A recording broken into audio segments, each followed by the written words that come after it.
भारत की राजनीति में यूं तो कई नेता आए, कई सरकारें बदली, कई नारों ने भीड़ जुटाई, जोश बढ़ाया, लेकिन बहुत कम लोग ऐसे हैं जिन्होंने उन लोगों को बोलना सिखाया जिन्हें इस देश में सियासत ने सिर्फ सुनने के लिए छोड़ रखा था।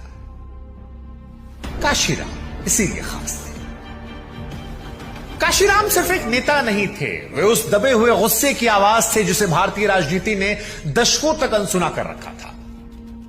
पंजाब से आने वाले काशीराम के पीछे ना कोई राजनीतिक विरासत थी, ना धनबल था, ना मीडिया की चमक दमक, लेकिन एक ऐसी समझ थी जिसने सत्ता की नींव हिला दी, जो आज उनके जाने के बाद भी अमल कर रही है। क्योंकि उन्होंने इस देश को एक ऐसी सच्चाई से रूबरू कराया जिससे राजनीति हमेशा बच रही थी कि करोड़ों लोग जिनकी संख्या भारत में है, उन्हें सत्ता से इसलिए दूर रखा गया क्योंकि उनको कभी उनकी पहचान ही नहीं दी गई।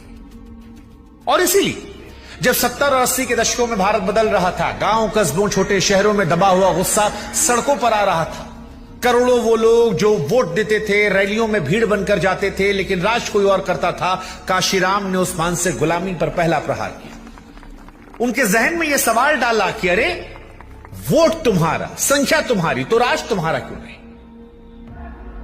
काशीराम का यह राजनीतिक बयान नहीं था, यह व्यवस्था के खिलाफ एक खुला विद्रोह था। जब उन्होंने कहा जिसकी जितनी संख्या भारी उसकी उतनी हिस्सेदारी, ये नारे से आगे निकलकर आंदोलन बन गया।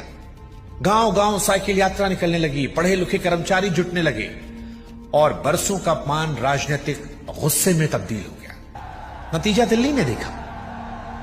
हजारों साइकिलें राजधानी की तरफ आईं, नीले झंडों का समंदर सड़कों पर उतर गया और हवा में एक आवाज,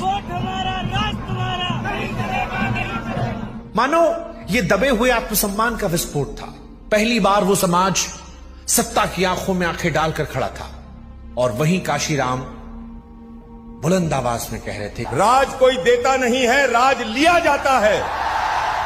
काशीराम उस दौर में इन लोगों को सहानुभूति नहीं दे रहे थे, वे उन्हें सहानुभूति से आगे बढ़कर सत्ता हासिल करने की भाषा सिखा रहे थे।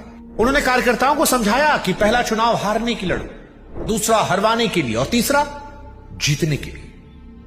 पहली बार में अजीब लगा, लेकिन काशीराम समझते थे कि सदियों से सत्ता से बाहर रखा गया समाज एक दिन में शासक नहीं बनता।